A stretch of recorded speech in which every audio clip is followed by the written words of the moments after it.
Okay, all right, the numbers coming in are slowing down, so we might make a start now. I'll start off by just letting you know that we are recording this session, but unless you ask a question in the Q&A box, I don't believe that you'll be identified. And this recording will be uploaded to the website, the Australian New Zealand Society of Criminology, and so you can view it there later, and we'll be sending that link later on. All right, well, first of all, my name's Emma Colvin. I'm a senior lecturer in the Centre for Law and Justice at Sturt University, and I'll be co-hosting this panel session today. And first of all, I'd like to say Gurumba, which is welcome in Wiradjuri. Gurumba to our panel and to all of you listening online. Thanks for your interest in this panel session and thank you for coming along. I'd like to start by acknowledging country. I'm here on Wiradjuri land and I live and work at the foot of Walu, a sacred site to our local community, and by the Womble, which is one of the 3 rivers of the Wiradjuri people. I'd like to pay my respects to the elders past and present, and I'd like to extend that welcome and respect to any other Aboriginal or Torres Strait Islander people present today. And I know there are people beaming in from lands all around Australia, and I'd like to acknowledge this also. So this panel session is hosted by myself and Shelley Turner. Shelley is a senior lecturer in social work at Monash University, and together with our colleague Faith Gordon, we established a thematic group that focuses on children and young people in the criminal justice system. We're all members of the Australian and New Zealand Society of Criminology, a group of scholars and practitioners who are involved in the discipline of criminology. Thematic groups are formed when groups of members with related interests come together to focus on a particular area. The goal is to promote research, collaboration, and to run events like this one that highlight particular issues of interest to society and the broader community. We started this particular thematic group as we knew there were extremely challenging and significant issues existing in relation to children, young people, and the criminal justice system. For example, in Australia, the Royal Commission into the Protection and Detention of Children in the Northern Territory, in the wake of revelations of the practices at Dondale Detention Centre, and the urgent issues outlined by the United Nations Committee on the Rights of the Child during its examination of Australia's children's rights record, paint a clear picture of youth justice and child protection systems in crisis. Just a few weeks ago, the Attorneys General of Australia decided to keep the minimum age of criminal responsibility at 10, with promises from the ACT to go against the grain of this decision. These issues highlight that there is much work to be done in this space, and the members of our group are keen to address these issues. Our ultimate goal is to foster working relationships to disseminate existing research, generate new research, and support advocacy in order to secure better outcomes for children, young people, and their families. Today's panel session is our first event as a thematic group. We brought to you today 3 of our members to debate and discuss this myth of the child offender.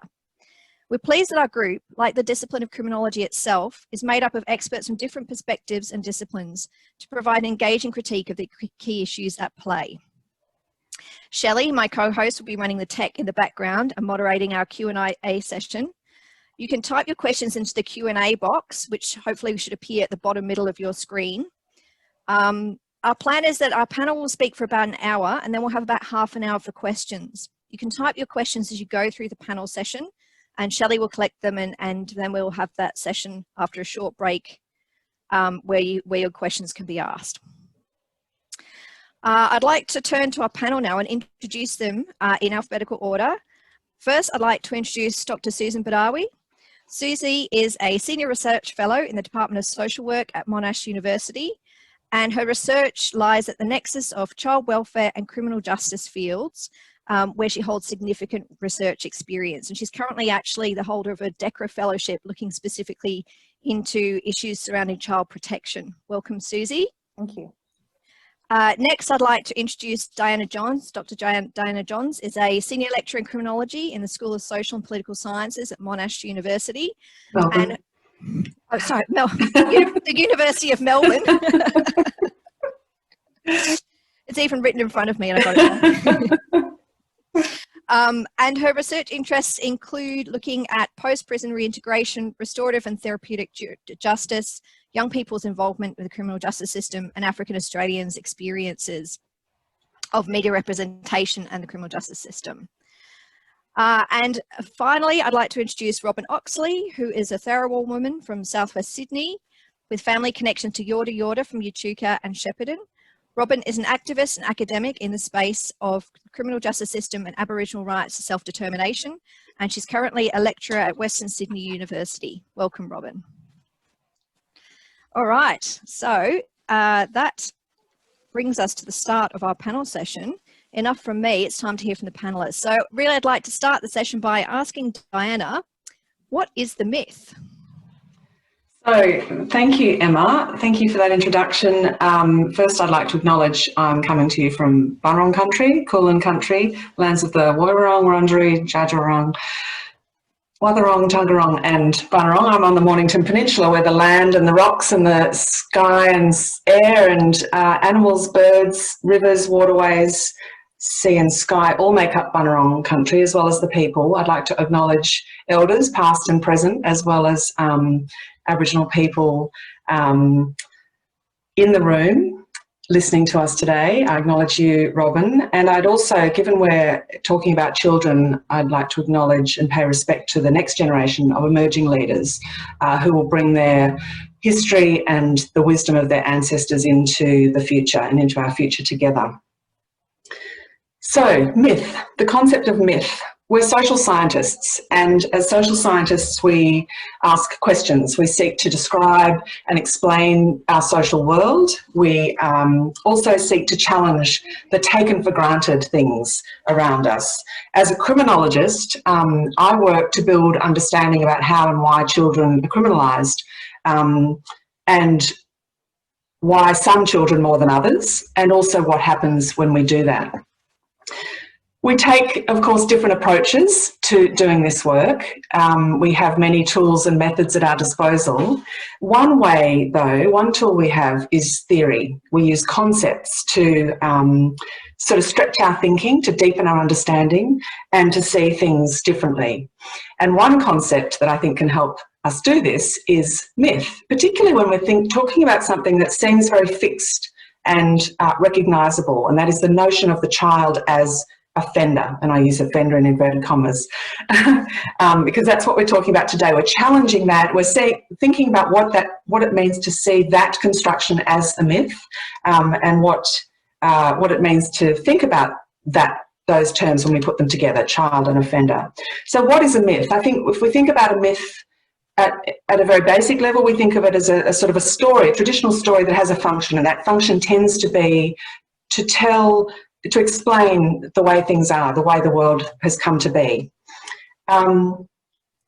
Barth is a French thinker that I'm drawing on when I think about myth.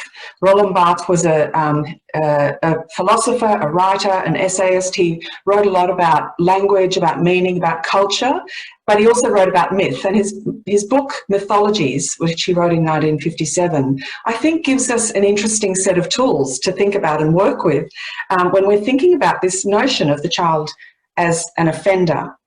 So for Barth, myth does something very particular. It is a story that has a function. It's a message. It's a system of communication.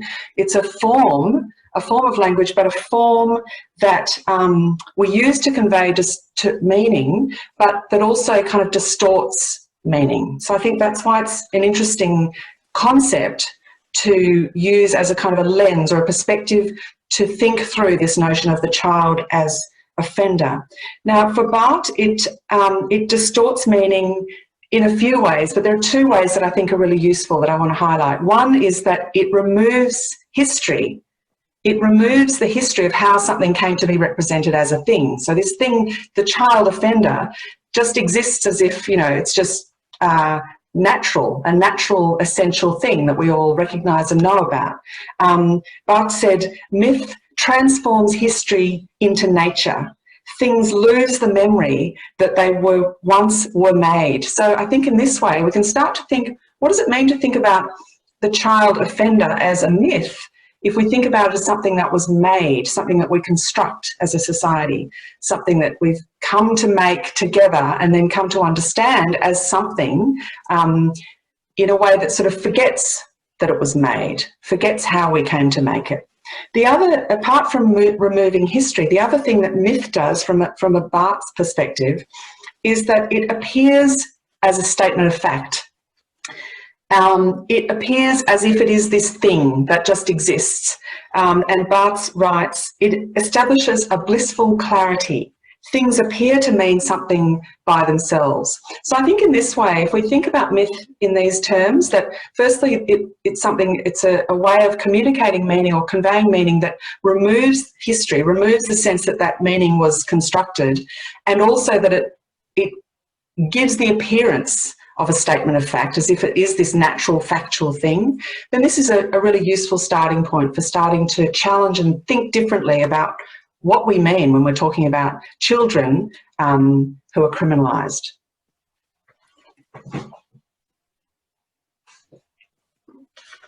Thanks, Diana. That's a really interesting start for this panel session. Lots of things to unpack there. Robyn, perhaps I could throw to you to sort of unpack a bit more the historical context of what we're looking at today. Well, thanks, Emma. So before I begin, I'd like to acknowledge that I am currently residing, teaching and learning on Wurundjeri country of the Kulin Nation. So pay my respects to the elders past and present, and also my elders of Tharawal and Yorta Yorta past and present. I'd also like to acknowledge that we are speaking on behalf of children who at times are very often do not have a voice or a platform. So just want to acknowledge that these children, and I'd also like to specifically acknowledge the stolen generations and the ongoing stolen generations. So to the children who made it home, you know, the children who are still trying to find their way home, and the children who never made it home. So I pay my respects to the families who have lost children and their communities who have stolen generations, and the impact that that has on the continuation of culture, language and kinship. So, and first of all, I'd like to kind of just make a statement about colonisation and really bring a point about it not being an event or something that has happened. Colonisation is a structure. It's the systems that have been built on the lives of Aboriginal people throughout Australia since 1788. And when we think about colonisation, we think about the impact that certain policies and legislation have had on Aboriginal and Torres Strait Islander communities. Initially, what comes to mind is the Protection Acts. So Victoria was the first state or territory to have a Protection Act. And the language that I'm going to use is the language of that time, and it doesn't necessarily mean that it reflects what I believe it to be at the moment. So the Aborigines Protection Act of 1869 was established, and they also established an Aborigines Protection Board in Victoria. And the point of this protection, I say in inverted commas, was to manage the interests of Aboriginal people. So the powers within this act allowed the governor to remove any child from their family to a reformatory or industrial school. So the forcible removal of children from their families is known and referred to as the stolen generations, and it was part of the policy of assimilation. So the idea was based on that misguided assumption that the lives of Aboriginal and Torres Strait Islander people would be improved should they forcibly be integrated into white society. So policies that focused on children and ensuring that they assimilate into white society as children were thought to be vulnerable and easy to remove from their families, and they would assimilate quicker into white society due to their lighter skin. Now, I would argue that given Aboriginal and Torres Strait Islander people were not even classed as citizens in their own country at the time of these, the establishment of these Protection Acts, that this targeted approach of removing children and teaching them the white way of life was closely related to the idea of not being able to teach old dog new tricks. And I say this simply because under the Flora and Fauna Act, plants and animals had more rights than the original or ongoing owners of the lands than Aboriginal and Torres Strait Islander people. So these children were taught to reject their culture, their language, their kinship. They were forced to adopt white culture. Their names were often changed. They were forbidden to speak language, practice culture. Many of them removed under the false premise of neglect and abuse. However, we've seen clearly in the Bringing Them Home report that the neglect and abuse occurred at much higher rates while in custody. And the trauma has, and most likely will, never leave, and it will remain with the following generations. So specifically when we talk about forcible removal, I'd like to highlight and talk more broadly about a specific example. So I want to talk about the Kinshilla Boys Home in New South Wales. It began operating in 1924, and initially it had both boys and girls. And the boys were actually transferred from a previous boys' home in Singleton in New South Wales. So throughout its history, the Kinshilla Boys' Home housed hundreds of young males who were forcibly removed from their families and placed into the care of this home. So there were acts of neglect, abuse, segregation, forced assimilation, deeply entrenched racism, and not only within the home, but also the wider community. The Kinshilla Boys' Home closed 2 years after the 1967 referendum and in 1969. And the Aboriginal Protection Acts from Victoria in 1869 and onwards from other states may have ceased. However, the practices of forcible removal continue well into 2020. So we see the closure of the Kinshilla Boys' Home in 1970. However, those boys that were residing at Kinshilla were made wards of the estate or sent to other boys' homes. So I guess they weren't returned to their family and they weren't returned to their community. So they became under the guardianship of a system that has and continues to fail since colonisation began in this country.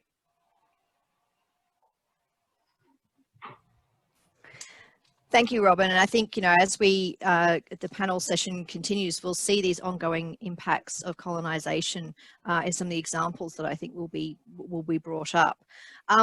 Susie, I would like to just pass to you to talk about some of the specific issues around the age of criminal responsibility and the care criminalisation nexus in relation to this myth. Thanks, Emma. And I'd just like to acknowledge that I'm coming today from Boonwurrung lands, where I live and I work, and I pay my respects to elders past, present and emerging, and I extend that respect to you, Robyn, and to other First Nations people joining us today. I guess, yeah, tapping into some of what Diana was saying, which I found really interesting around this myth, the idea of myth as construction. I think one of the clearest ways we can really see that is if we do take a look at the way that the child offender has been legally constructed over place and over time. So as was mentioned previously, across Australia and all of our jurisdictions, we've currently got the minimum age of criminal responsibility set at 10 years. That's the same as what we see currently, for instance, in England and Wales. It's slightly higher than some other countries, but we're considerably lower than many other countries across the globe at the moment. It might even be surprised some people to even hear just how different it can be. You know, we have a lower age than China, we have a lower age than Canada, Scotland, most of South America, and very much of Europe, which tends to set its age at around 14 years. So just from the range of ages that people even consider children to become eligible to be charged criminally, we can really start to see how that is very much legally constructed. And then we can also look back through time. We talked about the importance of history. If we go back in Australia, in our context here, say 120 years ago, there was no separate youth justice system. We were charging and putting under trial children as young as 7 or 8 years of age. Into adult systems, they were subject to the same range of penalties and punishments that adults could be. And we think about that with horror now, but that's what we were seeing back then. And children could be flogged. Children as young as 8 could even be legally executed. So, you know, we can see this construction legally across time and how that changes. And hopefully that allows us to think, I guess, a bit more in more of an elastic way, more of a flexible way about these constructs that we take for granted. I guess in saying that, I think there is somewhat of a need to kind of unpack the differences between harm and criminality. I think that's a really important distinction. Just because we don't frame something as being criminal, it isn't to say that we don't acknowledge a behaviour can bring about certain harms, regardless of who is doing it, what age or whatever. Those two things are often conflated. One is a legal construct and one is, I guess, an experiential one. And I think that's an important distinction. And we can see it in an adult space. If we look at how victims of sexual assault and rape, for instance, how their crimes are often not prosecuted in the criminal justice system, yet we know there's a great deal of harm brought about those. So we can't seem to always look to the criminal justice processes to validate whether something is harmful or not. It's not an independent or objective measure in any way. So I just want to make that distinction and just say that criminality and harm are two different things. So for instance, if we had a child of 9 years of age in Australia at the moment, we wouldn't say that that child could never have problematic behaviours that might bring about harm to maybe their siblings, maybe a peer at school. those behaviours might be destructive and harmful, but we certainly wouldn't consider that child a criminal under our current constructs. And I think that's an important distinction to make. So there's other examples historically, if we look at this construction legally of the child offender, and they very much relate to, you know, the process of that state wards went through and the stolen generations went through. So in Victoria until 1989, police didn't differentiate in their processes, but they took between children with protective needs and children who they were putting through criminal justice processes. And what this led to was children being recorded as having an offence relating to them being in need of care and protection. And their sentences were recorded as being committed to the welfare of the state or some other, you know, related child protection order. If you go and have a look at the Criminal Records Discrimination Project by scholars at RMIT in conjunction with First Nations people, you'll see some really incredible and sad examples of how these records that were constructed when children were as young as 2 followed them around and led them to be picked up and picked on by police as if they had committed offences, when in fact what they had been charged with was being seen by the state as being in need of protection. So it presents a very early and historical precedent for this relationship between children's, you know, real or ostensible needs for care and protection and them ending up having their behaviour and their lives criminalised. Mm. Thanks, Susie. Yeah, it's really fascinating, this idea of the legal construction of the child offender, because it is so malleable and so flexible throughout time. So yeah, it really is interesting. It gives us an idea of where we could also go in the future as well. And I suppose before we look to the future, let's look at the current situation here and how we see the myth manifested in the current youth justice landscape. What does it look like in practice now? Diana, do you have some particular examples you wanted to unpack there? Yeah, I think just reflecting on both Robyn's and Susie's words there, all that complexity, all that history of, you know, Australia's setting, current setting, both from in terms of colonisation and Aboriginal people's subjugation and kind of, you know, becoming invisible in many ways, but also at the same time becoming more visible to criminal justice lenses, and the history of the legal construction. And Susie mentioned 1989 when our legislation changed in Victoria. Prior to that point, the legal age of criminal responsibility was 8. Now it's 10. You know, we're already seeing these things shift. Yet all this shiftiness and all that instability and all that complexity is hidden under this mask of the youth offender or the child offender. You know, when we see a definition of a youth offender, it's a person aged 10 to 17 who breaks the law. So when we just see that statement as if that's the fact, you know, that's what we're dealing with, we don't see all of that complexity, all of that context. It's all stripped away. It's there if we think about it, but we don't think about it because we're presented with this neat little parcel tied up in a string, the youth offender. So I think it's incredibly dangerous if we just succumb to this reductive understanding of what we're talking about. And yet very often we do. Very often we do. Those of us who work in the system, those of us researching in the system, those of us who are entangled in the system, those of us who are making policies and laws about the system, we assume that we're talking about something that actually exists, when we're already seeing it's something that's evolved over time and been constructed and made into something that we understand to exist. So I think there are lots of different manifestations of it and examples of it right now that we could think about.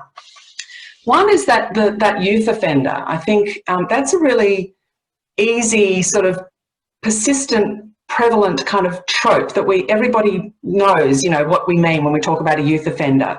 But actually what it does is conflate children with little adults, with young adults, because when we think of, you know, if we see, and of course, the huge source of our myth making, of our images about what we're talking about when we say, you know, youth offender, for example, is media imagery. So we've all seen media images of, for example, young people supposedly rioting in youth justice contexts. In Victoria, over recent years, Parkville Youth Justice Centre has had, you know, headlines and photos in the press about, with young people standing on the roof of the Youth Justice Centre, rioting in displays of defiance against authority, clearly law-breaking, you know, young criminals. These are young thugs, and they're big boys.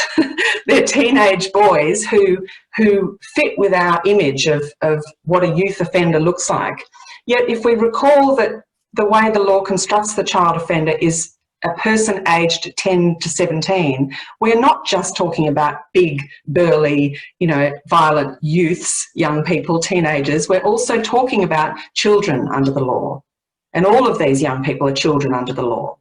So I think that's one example of the way in which our notion and our imagery, you know, our mental imagery and our cultural understanding of what we're talking about is really narrowed and funneled into this this sort of image that doesn't actually relate to the group of people that we're talking about as the criminalised child. Another example, I think, that's really not. We might think of this as historical because it's something that relates to something that happened 30 years ago. But if we talk about now the possibility of raising the age of criminal responsibility so that we cannot, by law, criminalise children, one of the first responses that many people will say, but what about the child killer? What about Jamie Bulger? What about those two boys who killed that 10-year-old, two 10-year-olds who killed that 2-year-old in 1993? This myth of the child killer has very, very little to do with the vast majority of children who come through the justice system, even those who become entrenched in the justice system at the deep end in terms of being locked up in youth custody, in youth detention. Yet this myth persists in our head as if it's a reason why we cannot possibly raise the age of criminal responsibility, because then all these child killers will be there murdering other children, and what on earth are we going to do? So I think this is one myth that is incredibly persistent. It's not visible now in our imagery, you know, day to day in media headlines as it was in 1993, and then a few years later when those two boys reached the age of adult responsibility, and then then it was all the public anxiety and fear was rejuvenated. Yet it remains this really persistent undercurrent at a mythic level that I think really shapes many of our misperceptions about what we're talking about when we talk about the child offender, and really inhibits us from thinking creatively and imaginatively and effectively about how to work with young people who's through their vulnerability, exclusion, anger, harmful behaviours towards themselves and towards other people end up criminalised in our system and end up in many ways traumatised and further damaged and further harmed by that involvement. So I think, those two myths are sort of the youth offender as the teen kind of thug, or defiant young teenager, a defiant big teenager, and that myth of the child killer are two elements of it that I think are interesting examples that definitely shape our understandings. Thanks, Diane. I think we're sort of getting an idea of some of the impact of this mythic imagery that we sort of have, I guess, sort of subconsciously in our minds. And it also makes me think, you know, turning to Robyn again here, about sort of the colonisation in the present, and how is this potentially this imagery, this mythic imagery, also sort of intertwined with colonisation and the ongoing impacts of that as well. Yeah, I think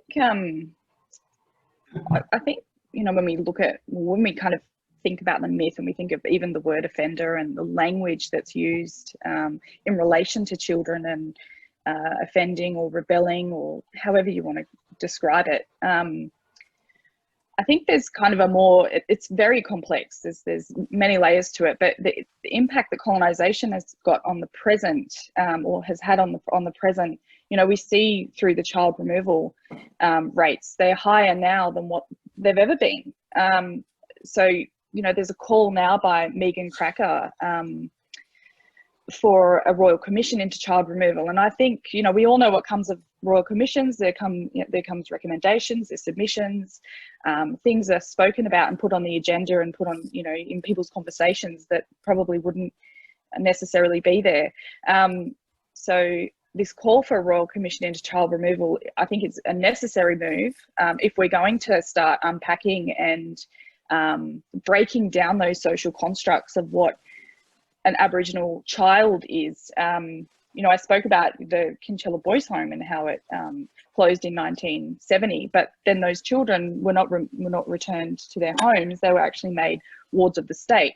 So even still, even after they're supposed to be included in a constitution, they're actually not. They're still controlled by government. And even like now, like I said, we've got over 60,000 kids who are removed from their families. 23,000 of them are Aboriginal. So we've got a third of kids that are, you know, of all children that are of Aboriginal or Torres Strait Islander descent. So the impact of colonisation includes that intergenerational trauma, and it doesn't just stop at one generation, it continues down the line.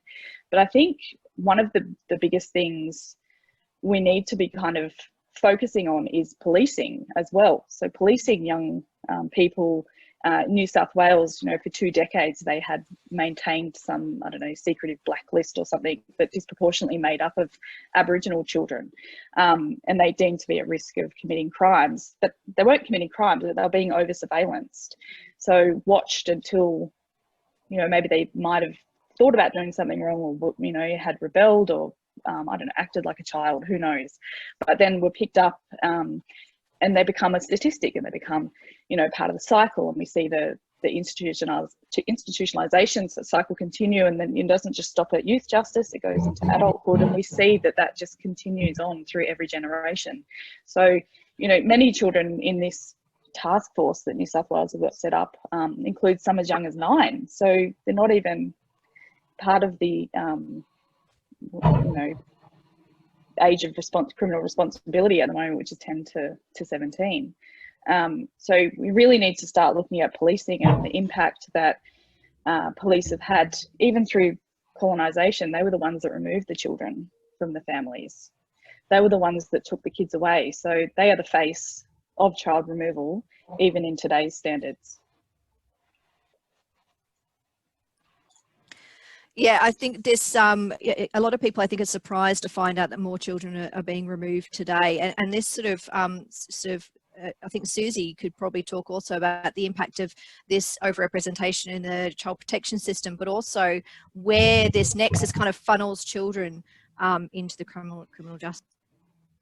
Yeah, it's a complex process and difficult to unpack really quickly, but I just, you know, I'll give it a crack. But I want to also just touch on what, you know, something Diana was saying, because I was thinking about this as, you know, we're preparing to do this panel and thinking, yeah, what is the collective story? And I don't think it's like the collective story in terms of everybody's, anyone that works in this space, or, you know, children, young people that have come through these systems, people that, families of those children, I don't think, you know, would necessarily hold this myth. But when we think about that broader myth, what's that broader collective story that's kind of being held in the public space around the youth offender? I think it really, the words young thug seem to just jump out at me, and made me actually go and have a look at the origin of that word. And I think if you all want an interesting journey, go and have a look at the origin of the word thug. It's quite the story, and it actually came from India. And it referred to an organised gang of adults who were going around assassinating, robbing, killing people. Very severe end behaviour, very coordinated adult, you know, intentional behaviour. And then we've you know, dissolved that word into just describing some of, you know, the children that we see in our justice system today. It's quite extraordinary how words change and evolve and their use evolves over time. So, you know, holding that young thug narrative and story in mind. And I think, yeah, a lot of us that come into contact with these systems and the stories of children in these spaces at any time, you know, would know very well, full well, that is not a consistent reality of what you see there. And yeah, it's very useful to think about this in terms of the children coming through the child protection system into the youth justice system. So they're not the only children that get caught up in the justice system, but they are a significant proportion, and they're particularly significant if we look at children that end up in detention. So a couple of years ago, the Australian Institute of Health and Welfare released a report where they looked over a 4-year period at all of the Australian children in detention across the country, and they found in that same 4-year period, 50% of those children had also come into contact with the child protection system. So there's such a significant and undeniable overlap between those two systems, and yet you very rarely hear anything about that in what's communicated in the public space about the so-called child offender. And I think that's a really interesting point to make in terms of some of the decontextualisation that Diana was talking about before, that the child is seen in terms of their deeds and nothing else. There is no collective history, there is no personal history, there is no context, there is no environmental history. And I'm certainly not suggesting that we should be unpacking children's stories in front of a broader public. That's entirely inappropriate. However, the problem with decontextualising all these events and these deeds is that it actually frightens people, it frightens the public. I think it's actually quite collectively irresponsible. And where do these messages come from? You know, very few sources. We see some information that police will report, you know, rightfully so, they're doing their job. We'll see some messages from media, we'll see some messages from politicians, but that's it. We don't really hear much else. And I think that, like, we can't go around blaming other people. I think that we, even academics, we have a really strong role to play that we're perhaps not playing as well as we should be and could be, about better informing the public about context and history and environments and situations. And the reason why that's important is that there's been a few studies in Australia and elsewhere, for instance, that show that, you know, people, the public, when they start off with a punitive stance, but where they are better informed about the contexts, about circumstances, about antecedents of these kinds of events, they tend to adopt a less punitive stance. They tend to favour and endorse more therapeutic and rehabilitative responses in this space. So it is a matter of educating. I don't think it's, you know, up to us to pass the buck on that one. But then going back to, you know, children in the child protection system, I think, you know, maybe some of the reason why perhaps we don't talk about this crossover, this overlap so much is there is a reticence to want to avoid criminalising all children that are involved with child protection system and suggesting that they all end up as offenders, because that's far from the truth. We know it's only a small proportion of those children that come into contact with child protection that will end up in contact with police. But we also know a little bit about who those children might be in terms of their characteristics. And what we see repeatedly is it is the most disadvantaged children within the child protection systems.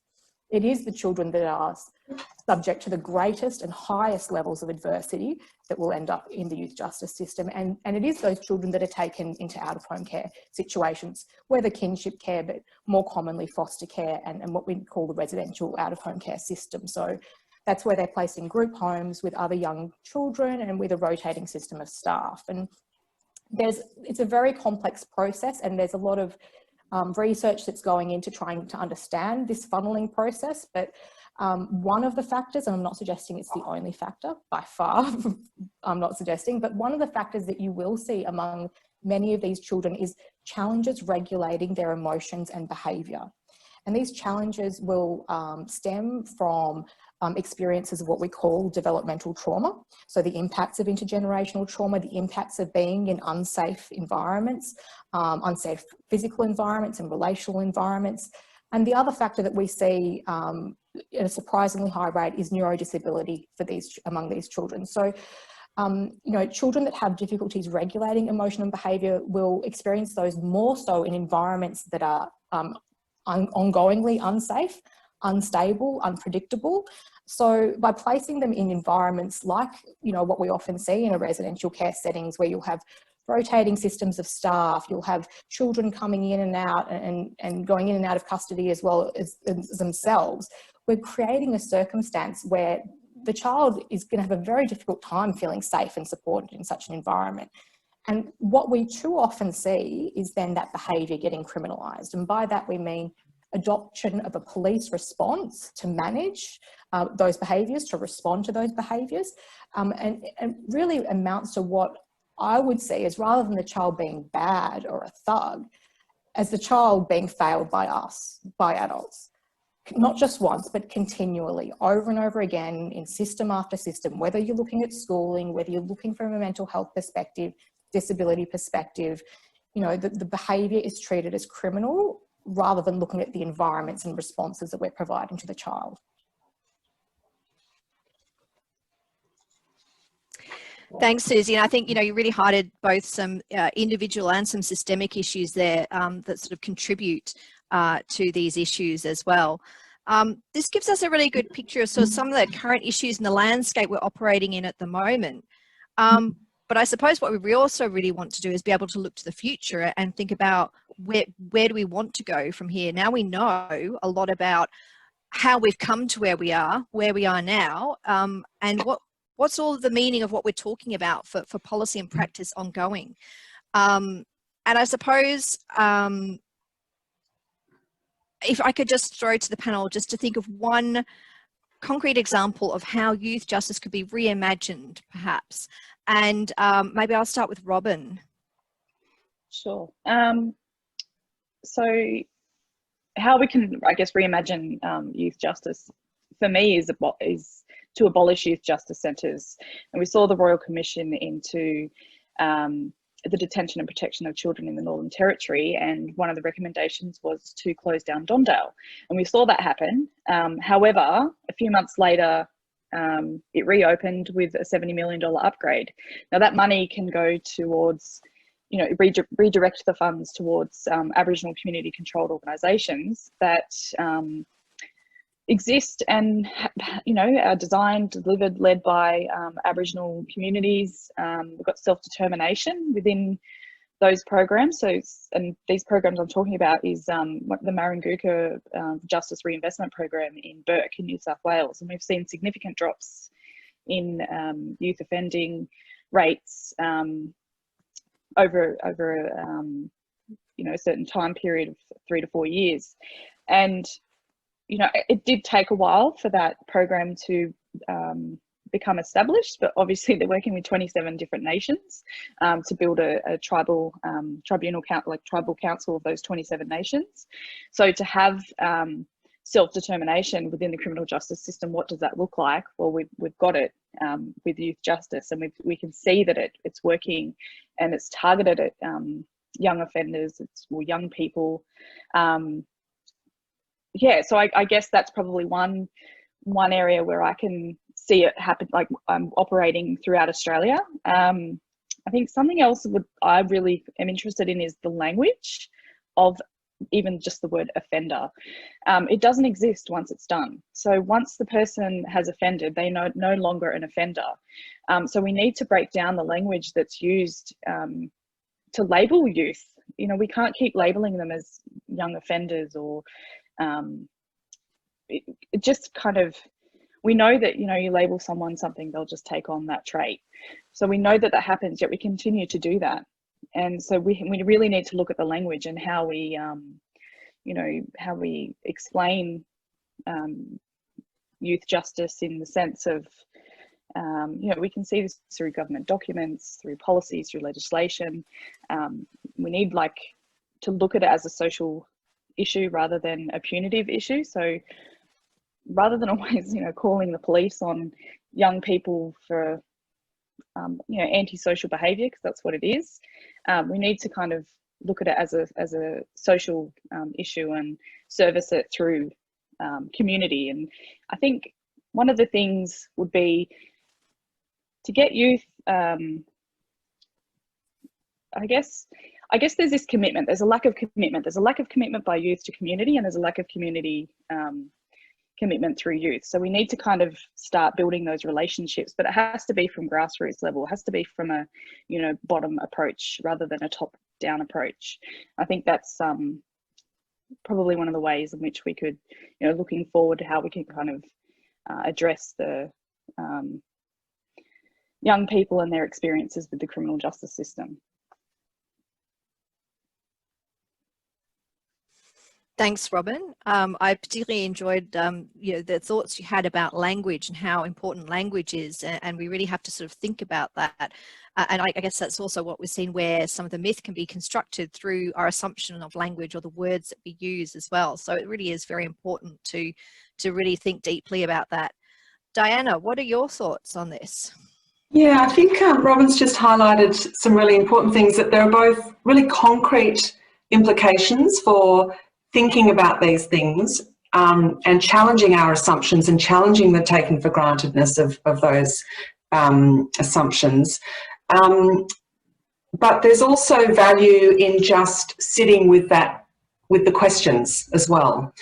It's important to, thinking about the language we use isn't something we just change overnight. It's something it requires all of us to reflect constantly on what we do and why we do it and how we do it and the implications of those things.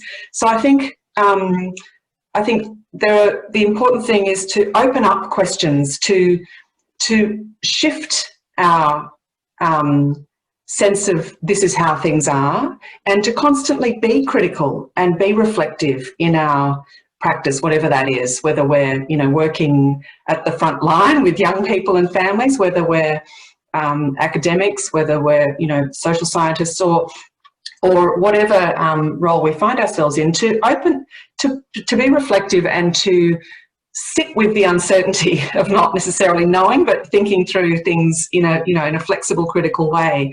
So I'll come to concrete example in a second, concrete examples, but one of those ways I think we can be reflective and be critical about the things that we take for granted is this notion of risk. So Leanne's asked a question, I might sort of come to that now actually. This question of risk and how it shapes our understanding of young people who come into contact with the justice system. We tend to see young people as through this sort of risk factor lens that really sees them as a bundle of risks rather than as a child in a social context, connected to families, connected to peers, connected to schools, connected to communities.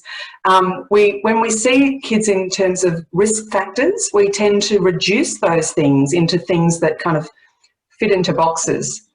And by reducing those things and taking the depth and the complexity of that context out, we again can tend to limit our own humanity in terms of how we respond to children.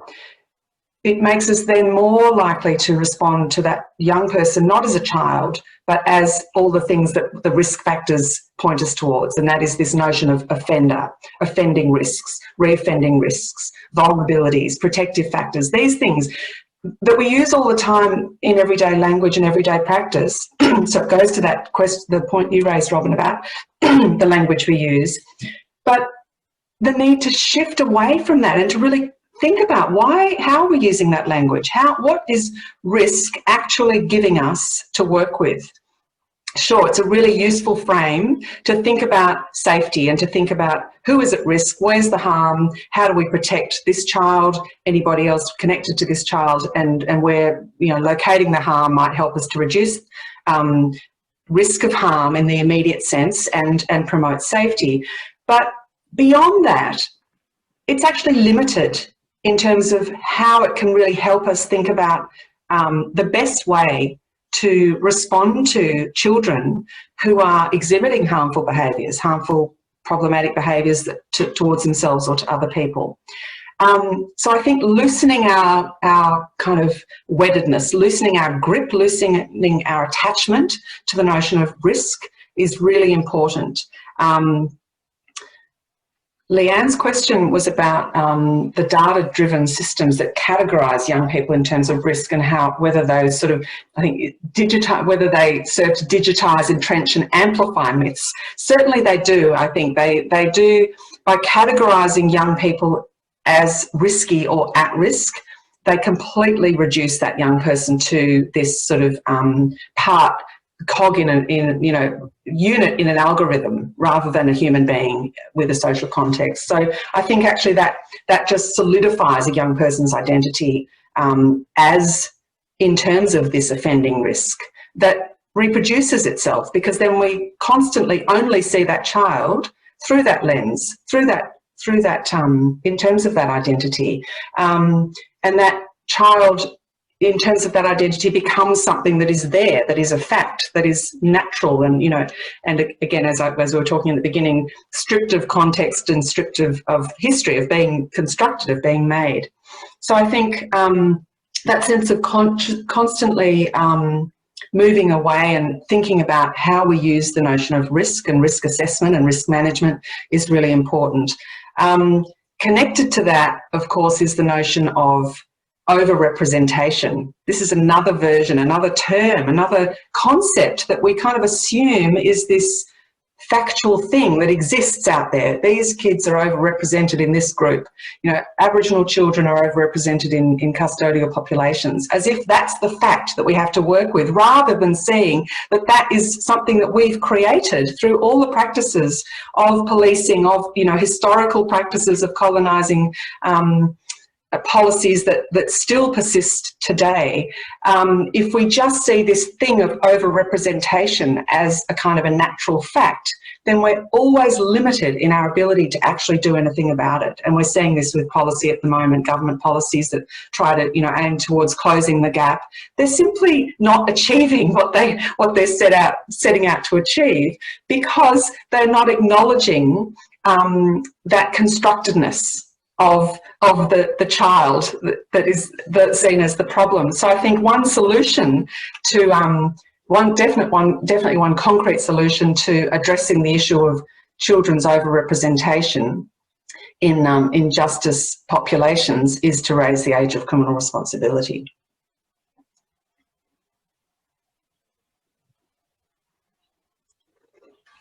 Thanks, Diana.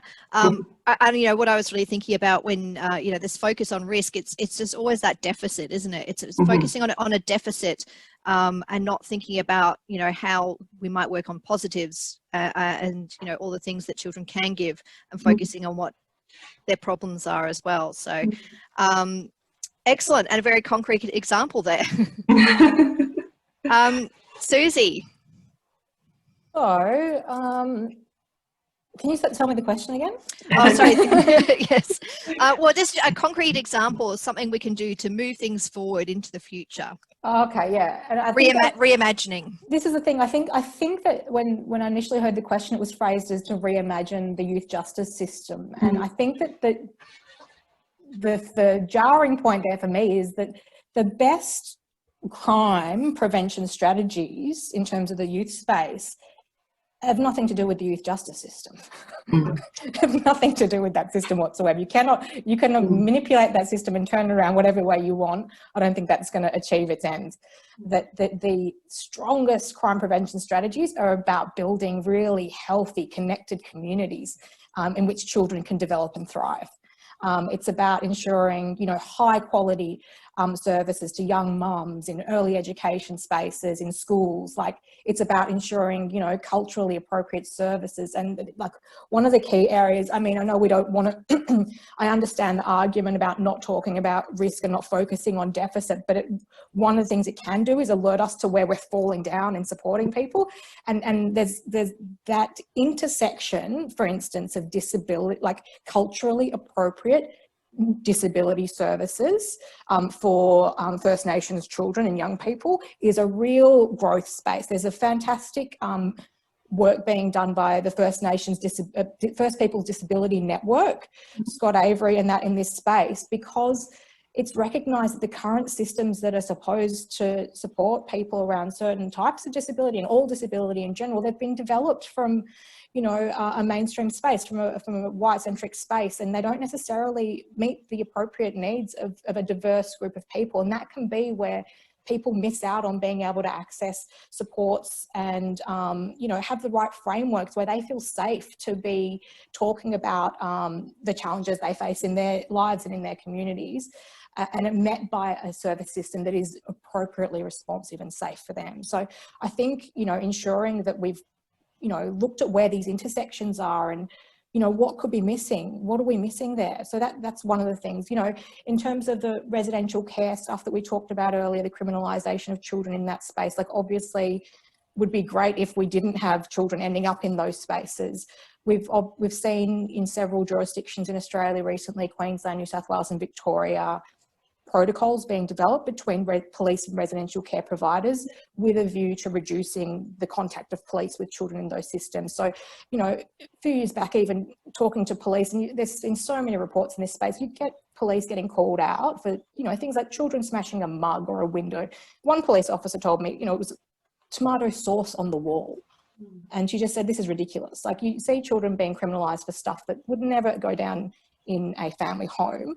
So having these protocols looks in practice like a good step, but I'm aware that I haven't actually seen any evaluation formally of how that's progressing. But if it does show to be of promise to reducing that flow on from children in those spaces to the justice system, sure, that should be more widely implemented. But I think we need to see some really strong evaluation and see how that's going. Yeah, excellent. Yes, thank you, Susan. Yeah, I'm very interested to see how the protocols develop as well in that space. So it'd be good to see some evaluations coming out. Absolutely. That sort of brings to the end the formal sort of panel session per se, but we've had some really interesting questions pop up. I was going to call just a 2-minute break as whilst people have an opportunity to write questions if they haven't had a chance yet, and just give the panelists just a 2-second break to breathe, and we'll just reconvene in a couple of minutes, and we'll start asking some really interesting questions. Emma, can I just add that if anyone wants to speak their question out, you can just put your hand up in the chat and I can let you talk if you don't feel like writing out the long question. But we might deal with the written questions first. Thanks. Okay. See you in a couple of minutes.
All right, everyone's back. Now we've had a few more questions pop up in the chat box, and I understand. So Leanne, I believe we've already addressed that question.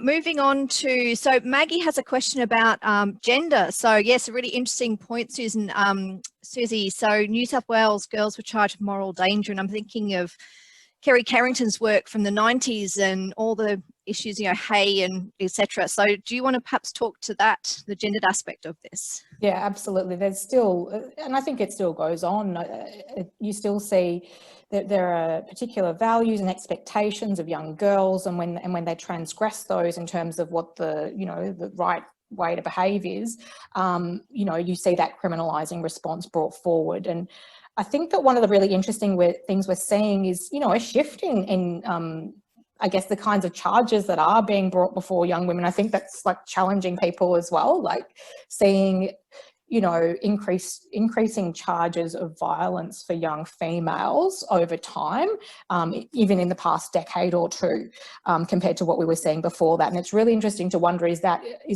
a reflection of changing the way that young women are seen, a result of the changes brought about by, you know, waves of feminist change, and that girls, you know, potentially using more aggressive behaviour is now being seen as criminal, whereas previously perhaps it was more likely to be seen as being in moral danger and being in need of protection and adopting other responses to that. So it's a definitely interesting question. Certainly there's incredibly different gendered responses, but I think there's also a lot of unpacking to be done in that space still. Yeah, absolutely. I think there's still a lot of work to be done there. And we have that historical context as well. You know, so all of the information that came out of the Royal Commission into institutional responses to child sexual abuse as well illuminated some ongoing issues, I think. James has a question for Robyn. Your thoughts on how empowering Aboriginal communities might change the narrative over time?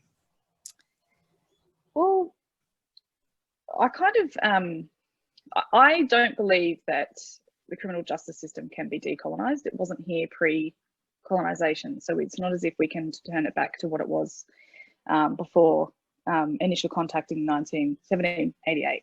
So what I believe, how we need to empower Aboriginal communities is to allow them to make decisions that impact their own community, their own lives, the people who live in that community, rather than intervening all the time and having a constant control over the lives of Aboriginal and Torres Strait Islander people.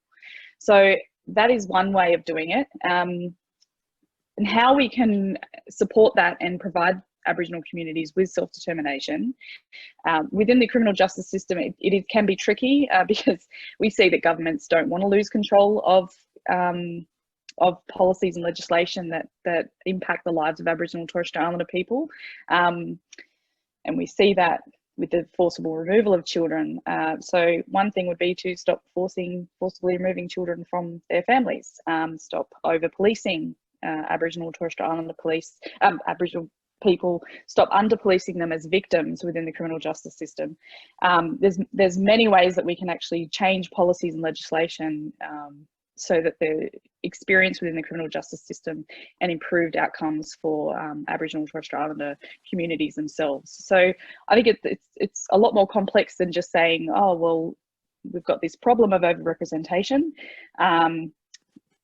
Here you go, community, you fix it. It's got to be right at the beginning. We've got to have more than just a seat at the table. We've got to have a final say. We have to have programs designed, led and delivered by Aboriginal people for Aboriginal people. Emma, can I just touch on something that Robyn's brought up that I think is really important? I think that this overlap between victims and, you know, supposed perpetrators is a really important space, because we know that the people most likely to be charged in relation to offending are also the most victimised in our communities. We know that for a fact. And so once police play such a tricky role in our society, I'm not sure if it's the right role, but that police are charged with responding to people both as victims and as perpetrators. This brings about incredible challenges for people to get support in relation to their own victimisation if they have already been labelled as a perpetrator, or if they are frightened of being labelled as a perpetrator. And we've seen examples of this, of, women in, not just, but women in Aboriginal communities being frightened to have any supportive response from police in relation to family violence because they're scared their children will be removed, because they're scared they will be dragged into custody for whatever reason. And so we have this producing this ongoing roller coaster of victimisation that doesn't get stopped because certain groups and certain communities cannot feel that they can rely on police to provide a protective response. Yeah, I think that's really valuable points, Robyn and Susie. Thank you. Diana touched on the issue of the James Bulger image, you know, that we have there. We have that collective memory of the James Bulger case. And Natalie's commented here, you know, that it's even with students she's teaching are still talking about that case, and they probably weren't even born when that happened. So is that enduring legacy of that case? Perhaps maybe Diana, could you perhaps talk about how, because it is so exceptional in a sense, that it has lasted in our memory? Yeah, I think it was such a shocking incident, the fact that two boys who were so young themselves, both 10, Robert Thompson and John Venables at the time, that they murdered Jamie Bulger. It sent shockwaves through the UK and brought about changes, significant changes to legislation in the UK. Part of the issue, I think, is that we tend to shape our own policy landscape and legislative responses often in response to what other jurisdictions are doing, rather than looking at our own, you know, communities and thinking, what do we actually need? What works for us? So there tends to be a mirror effect from, you know, things that are happening in the US, things that are happening in the UK, in particular, those two jurisdictions, that we see, you know, there's a bit of a lag, and then Australia reproduces similar patterns. So that's one element, I think, that accounts for the sort of hold that case had in the public mind in Australia, because it wasn't just in the public mind; it was in the mind of policymakers, and it's definitely still held in the mind of police here. So I think the fact that it was an exceptional case has both those two sort of dimensions to it, that it shocks the public and reinforces our fear about the possibility of a child doing something unimaginably horrific, and what that, you know, and that is a possibility, and therefore we need to, you know, make ourselves safe from that. And then the legislative policy governmental response to that fear, which is to, you know, generate kind of punitive responses and this narrative that, you know, these children are out there, that this could happen. It has happened once, it could happen again. I think it's incredibly difficult to shift. Yeah, thank you, Diana. Fong An has asked a really interesting question, which I think I'll direct this to Susie, because asking about when we're researching criminalisation of kids in care, a lot of research, and I think Susie and I can both relate to this, focuses on the perspectives of the workers or the authorities and not so much of the children, and how can this actually help to change things for children if we're not hearing from children themselves, which is, yeah, I think, you know, being someone who does research in this space, and the voice of children are quite silent.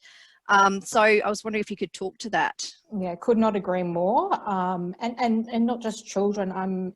I think that there is a need, not just in research, but in policy development, you know, and looking at responses for the lived experience perspective, I think is absolutely, and I've thought this for a long time. It almost, I don't know why, it gives me like shivers thinking about it, because I really, really am of the belief that the lived experience movement in this space will continue to grow, and I very much hope it does. And I think it has an incredibly important perspective to add that is really missing from debate at the moment. Not missing, because there are certainly people doing it, and we can see the work of Debbie Kilroy and people like that. There is that work ongoing, but I think that as a movement, I'm really excited to see where that will go. But when we've looked at comparisons in mental health and in drug and alcohol sectors and the impact of that lived experience movement, I think that, yeah, there's a lot that could happen in this space as well. In the research space, I agree. And it's a problem in a lot of areas of research that relate to the experiences of children and young people. There are so many processes and things to be concerned about, and ethical processes, and some people talk about gatekeeping and so on, that prevent the voices of children from being heard in this space. I love looking at the work at the Victorian Commission for Children and Young People, who really make it their priority to give a space for those voices to be heard loud and clear. And I know from my own experience, I mean, the approach we've often taken is people that have left these systems, so adults who have come through these experiences, and invited them to kind of share in shaping the research and in hearing their voices. And there's things that they will tell you that no amount of looking at administrative data will. Like, it's absolute detail. And I was thinking last night about one of the stories. I remember this young man telling me he'd come through the child protection system, removed at a young age. He couldn't even tell me how young he was. And so, that's concerning in itself. A person not knowing their own history is withheld from them in certain ways. And I remember one story he told me about, wanting to go back into custody, going to a shopping centre and stealing some stuff, knowing that he would be nabbed. So he did the shoplifting, and then once he saw the security guard coming for him, he said, I thought I'd better assault this guy, because if I don't, then when I go back into custody, the other kids will laugh at me for just coming in with shoplifting charges. And you just see these kinds of contexts and the environments that these children are having to navigate, for his own sense of kind of safety and being able to fit into that environment. What we assume is behind certain offending or certain behaviours is often not the case, but you would only find that out by listening to the voice of a young person. Yeah, absolutely. I think I'd add there too. Can I just add? I think the issue about, you spoke there of great examples, Susie. You spoke there about the kind of ethics hurdles that we go through, and all the anxieties we have as adults about representing children's voices and gathering children's perspectives, which is such an adult authoritarian view, such a paternalistic orientation towards children, as rather than seeing them as having their own voices and us just listening to them. It's this notion of having to control, which is sort of speaks to this split kind of way in which on one hand we have, this idea of the child as this little creature that needs to be protected and that doesn't have a voice unless we, give voice. And on the other hand, we have this, the child offender is to be held responsible for their behaviour from the age of 10, legally responsible. It's just crazy. But I'd also add the Nugget report, the amazing work of the Koori Youth Council in Victoria, NGAGADGI, if you want to look it up. Maybe Shelley will put that in the notes.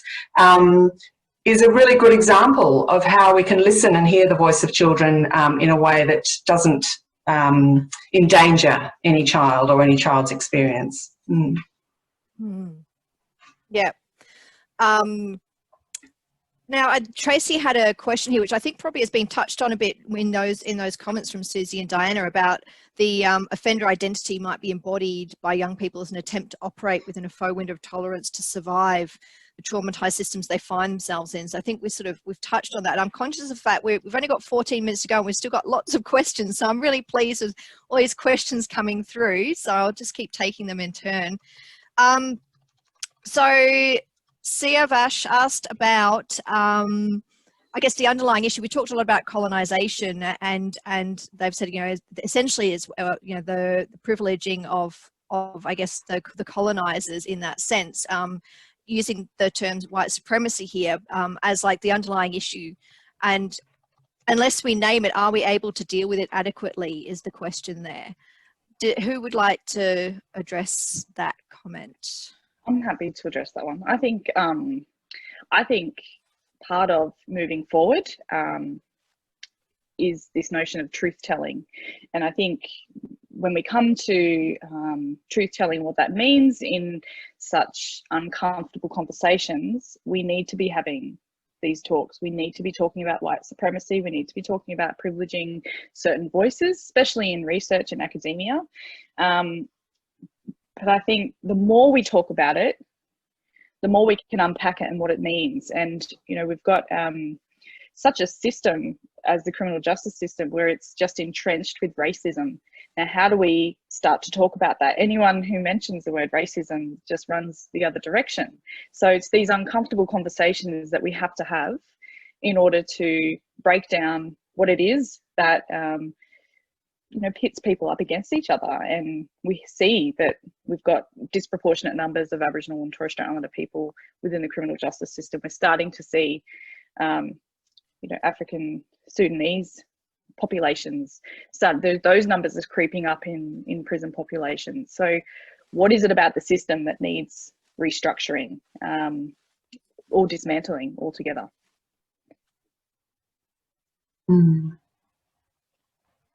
Diana, did you want to add anything there? Could you just remind me what the question was? Sorry. It was about sort of being quite sort of, you know, naming it up front and centre in the sense of we're talking about colonisation and essentially white supremacy is the term that the, you know, using really direct terms to talk about what is actually these underlying issues. Yeah, I think it's a tricky one because it is a political issue, and I think on one hand we are talking about white supremacy. We are talking about the fact that historically white people have created the sense, the distinction, the categorisation of race. You know, that, for example, the slaves brought to America in the the first slaves landed on American soil were sold at 1619. At that point, we're not aware of their blackness, and it was only blackness created by whiteness that created this categorisation. So this obsession with categorisation is a kind of reflects this deep-seated racism. But I also think that that using blunt language that says it as it is can also be alienating. And I think we need to find ways of bringing people into conversation rather than closing people out if they don't recognise that language as their own experience. So if the average person on the street thinks, well, I don't know what white supremacy means, I don't know how that relates to my life, they're not going to listen to how it relates. So it's a way I think we need to think about different ways of having different conversations, many conversations that bring these ideas in through different language and different words and different ways that people can make sense of these historical truths, that, the fact that this is our reality, this is our shared history. For people who are not kind of aware of it or comfortable exploring it, it's a way of, I think it's important to, ease people in. And that might sound a bit, apologist or a bit tentative, but I think it's also a way of being inclusive and compassionate and pragmatic and understanding that this is a very political space that we work in. These are politicised issues, and that these issues of race in particular can be deeply dividing and destructive of people's sense of connection to each other. So I think that's the key, to build people's sense of we're all connected. We all share history, and to bring people into that understanding in a range of ways.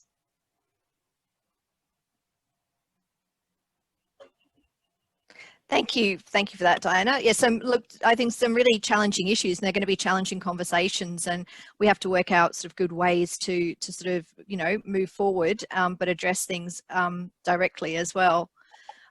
There's still a lot of questions here, so I'll keep going through.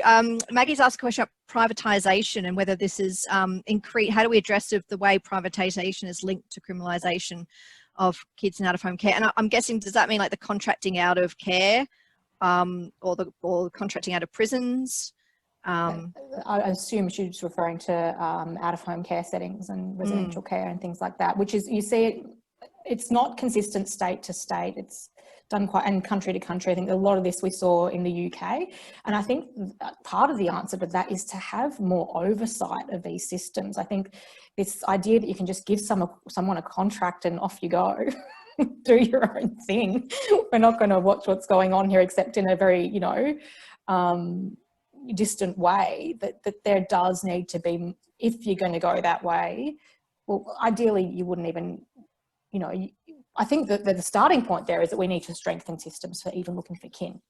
We know that the systems that we have for tracing kinship carers for people that need, young people that need them in out-of-home care systems, need a lot of work. I think that there was some beautiful work done by the Victorian Commission for Aboriginal Children and Young People in the Task Force 1000 report, where they were able to find kin through Facebook within 15 minutes, you know, that for children to be placed with that had been in out-of-home care for quite some time. So it's making sure we've actually got those right systems so children are not ending up having to go into the privatised spaces. You know, we really want children with family and kin if they need to be in out-of-home care. And then, yeah, definitely a need for greater oversight, you know, and support to those settings. It's not a matter of just like outsourcing the risk and letting someone else hold it as if there's no consequence to that.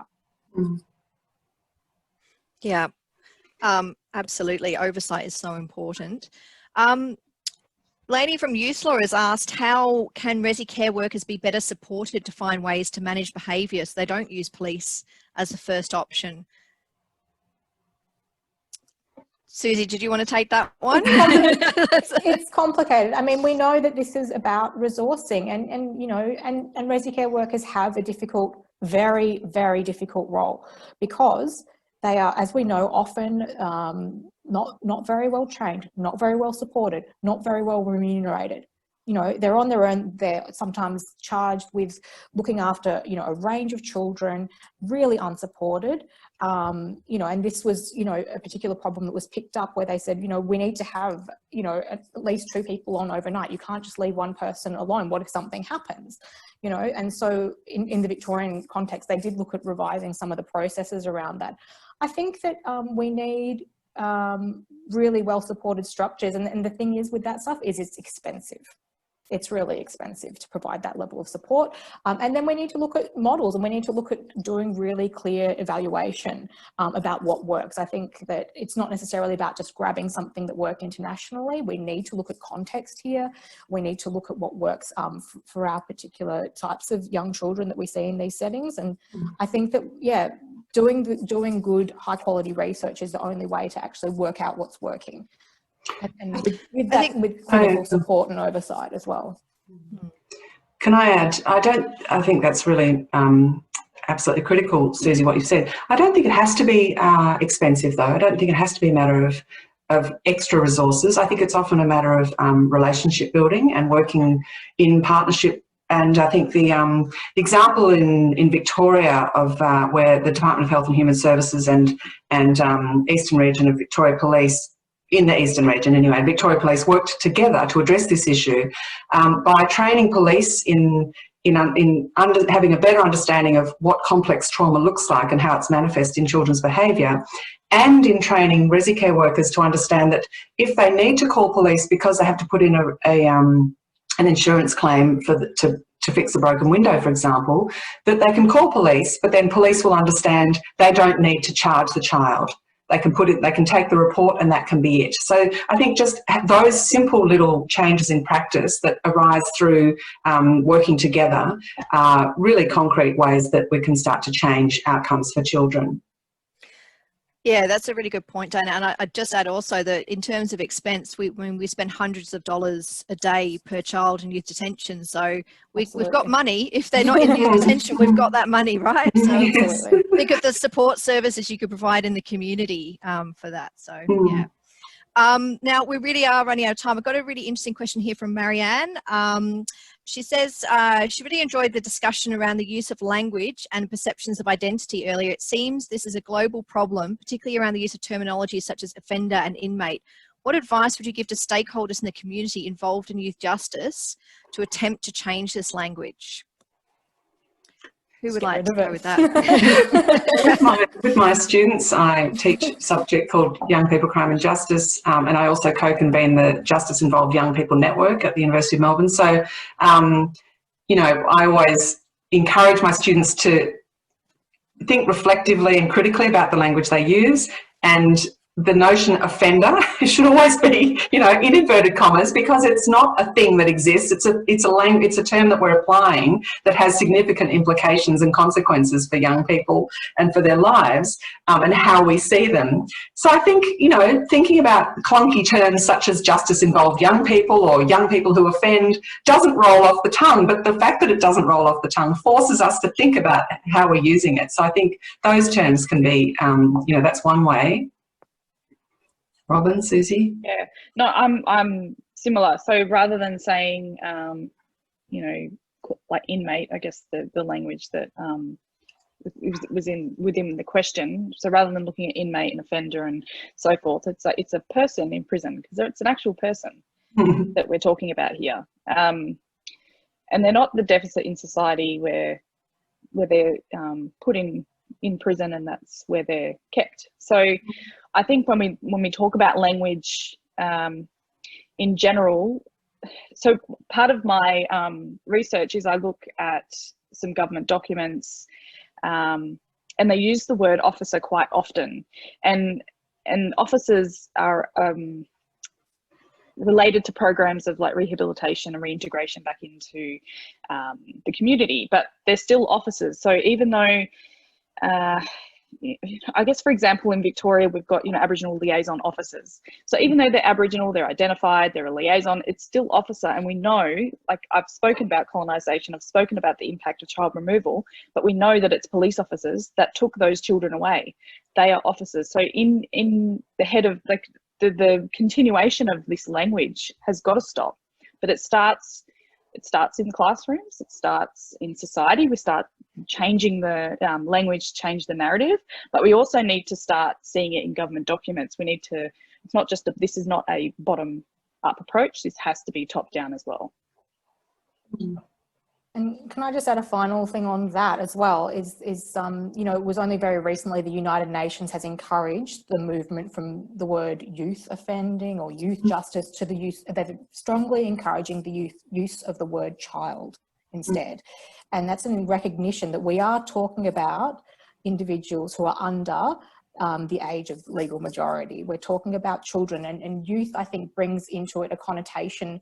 You know, if we look at what different ways youth is defined, we can be talking about children up to like 26 years of old. If you consider youth mental health systems, for instance, across Australia that extend into that space. And I think then we start confusing who we're actually talking about in terms of the age groups of children. So, you know, I'm always very cautious, and I'm like everyone else, I think it is about realising that we're all constantly learning. We're only aware to the extent that we're aware, and being open-minded to the fact that it's an evolving journey in this space, to be mindful and reflect about, you know, everything we're doing and the potential impacts of it. Thank you for that, and that's a really great way to actually finish it. And there's so many more questions, and I really want to thank everyone for your engagement. And all I can say is we're going to keep working in this space, we're going to keep doing things, so keep an ear out. You know, watch your Twitter feeds. If you're members of ANZOC or think you're becoming members of ANZOC, we'll have information coming that way about the activities we'll be doing in the future. And I'd like to thank our panelists and thank our participants. I've really enjoyed being a part of this and seeing, hearing all these really innovative and interesting and amazing ideas. And I think there's a lot to be done, but I think we've got some really great tools that we can go out and do some really good things with. So thank you again. And yeah, thank you to ANZOC and to the Social Science Week people, to all the people who helped organise this. Simone from CSU helped to set it all up with the Eventbrite. Shelley, thank you so much for all the moderating in the background. Faith, thank you so much for being a part of this group and helping to set it up with us and all our members. On that note, I'd like to say goodbye. Mandanguwu, thank you for coming along. And thank you, Emma. Thank you, Emma and Shelley and Faith. And thank you, Robyn and Susie. It's been a wonderful honour to be part of this panel and this discussion. Thank you. Yeah. And it's the first of many. Yeah. Thank you. Bye.